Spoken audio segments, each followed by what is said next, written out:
Alice's Adventures in Wonderland, Chapter 11. Who Stole the Tarts? The King and Queen of Hearts were seated on their throne when they arrived, with a great crowd assembled about them, all sorts of little birds and beasts, as well as the whole pack of cards.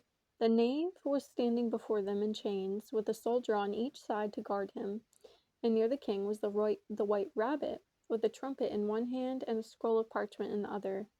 In the very middle of the court was a table with a large dish of tarts upon it. They looked so good that it made Alice quite hungry to look at them. I wish they'd get the trial done, she thought, and hand round the refreshments. But there seemed to be no chance of this, so she began looking at everything about her to pass away the time. Alice had never been in the court of justice before, but she had read about them in books, and she was quite pleased to find that she knew the name of nearly everything there. That's the judge, she said to herself, because of his great wig. The judge, by the way, was the king, and as he wore his crown over the wig, he did not look at all comfortable, and it was certainly not becoming. And that's the jury box, thought Alice.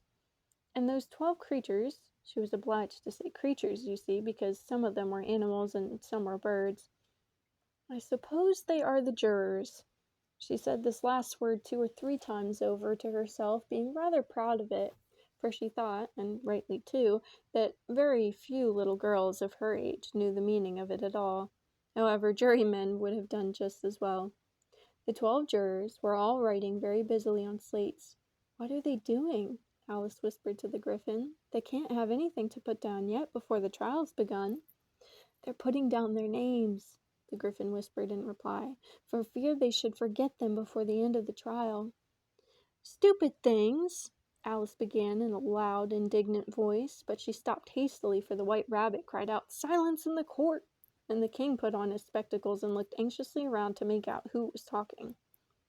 Alice could see, as well as if she were looking over their shoulders, that all the jurors were writing down "stupid things" on their slates, and she could even make out that one of them didn't know how to spell stupid, and that he had to ask his neighbor to tell him.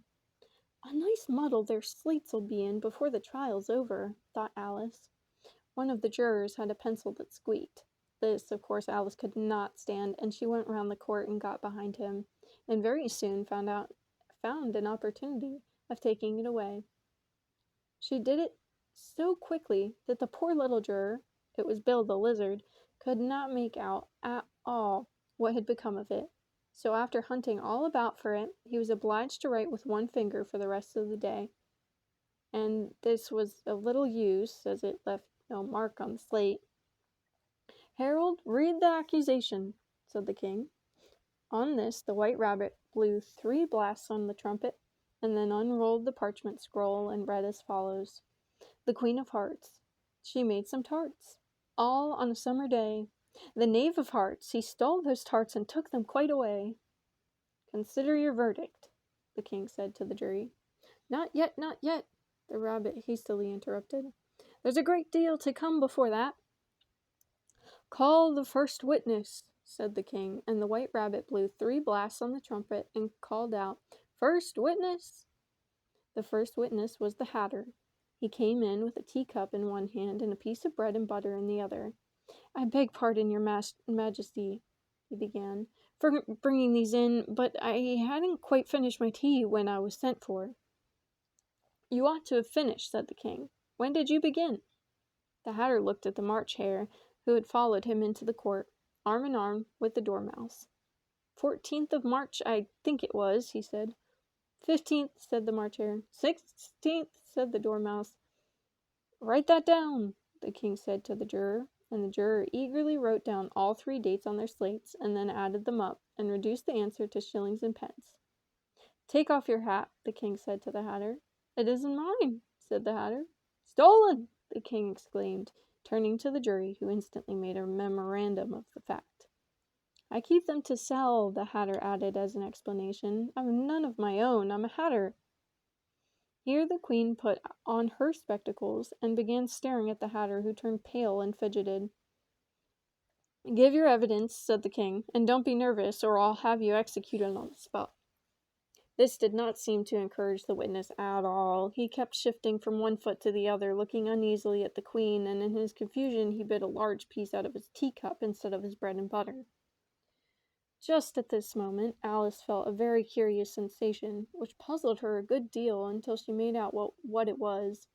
She was beginning to grow larger again, and she thought at first she would get up and leave the court, but on second thoughts she decided to remain where she was as long as there was room for her. "I wish you wouldn't squeeze so," said the Dormouse, who was sitting next to her. "I can hardly breathe." "I can't help it," said Alice very meekly. "I'm growing." "You've no right to grow here," said the Dormouse. "Don't talk nonsense," said Alice more boldly. "You know you're growing too." "Yes, but I grow at a reasonable pace," said the Dormouse, "not in that ridiculous fashion." And he got up very sulkily and crossed over to the other side of the court. All this time the queen had never left off staring at the Hatter, and just as the Dormouse crossed the court, she said to one of the officers of the court, "Bring me the list of the singers in the last concert," in which the wretched Hatter trembled so that he shook off both his shoes.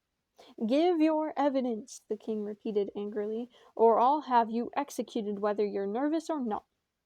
"I'm a poor man, your majesty," the Hatter began in a trembling voice, "and I hadn't begun my tea not above a week or so, and what with the bread and butter getting so thin and the twinkling of the tea—" "The twinkling of what?" said the king.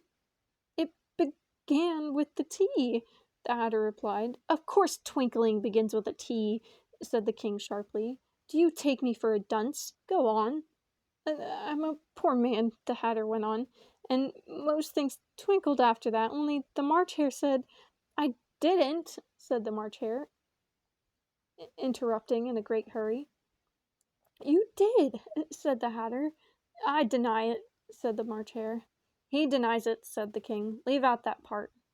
"Well, at any rate, the Dormouse said—" The Hatter went on, looking anxiously round to see if he would deny it too, but the Dormouse denied nothing, being fast asleep. "After that," continued the Hatter, "I cut some more bread and butter."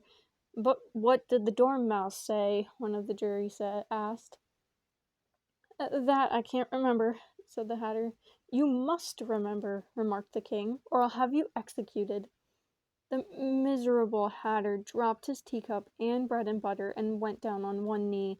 "I'm a poor man, your majesty," he began. "You're a very poor speaker," said the king. Here one of the guinea pigs cheered, and was immediately suppressed by the officers of the court. As that is rather a hard word, I will just explain to you how it was done. They had a large canvas bag, which tied up at the mouth with strings.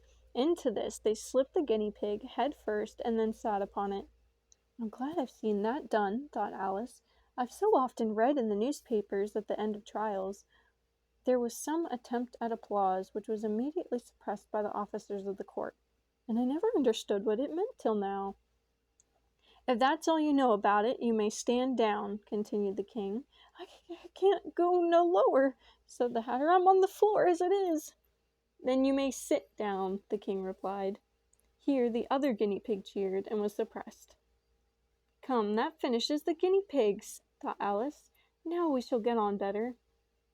"I'd rather finish my tea," said the Hatter with an anxious look at the queen, who was reading the list of singers. "You may go," said the king, and the Hatter hurriedly left the court without even waiting to put his shoes on. "And just take off his head off outside," the queen added to one of the officers, but the Hatter was out of sight before the officer could get to the door. "Call the next witness," said the king. The next witness was the Duchess's cook. She carried the pepper box in her hand, and Alice guessed who it was, even before she got into the court, by the way the people near the door began sneezing all at once. "Give your evidence," said the king. "Shan't," said the cook. The king looked anxiously at the White Rabbit, who said in a low voice, "Your majesty must cross-examine this witness." "Well, if I must, I must," the king said, with a melancholy air, and after folding his arms and frowning at the cook till his eyes were nearly out of sight, he said in a deep voice, "What are tarts made out of?" Pepper mostly, said the cook. Treacle, said a sleepy voice behind her. Collar that dormouse, the queen shrieked out. Behead that dormouse, turn that dormouse out of court, suppress him, pinch him off with his whiskers.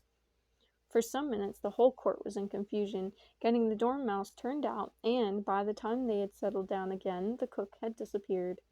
Never mind, said the king, with an air of great relief. Call the next witness. And he added in an undertone to the queen, Really, my dear, you must cross-examine the next witness. It quite makes my forehead ache. Alice watched the White Rabbit as he fumbled over the list, feeling very curious to see what the next witness would be like. For they haven't got much evidence yet, she said to herself. Imagine her surprise when the White Rabbit read out at the top of his shrill little voice the name Alice.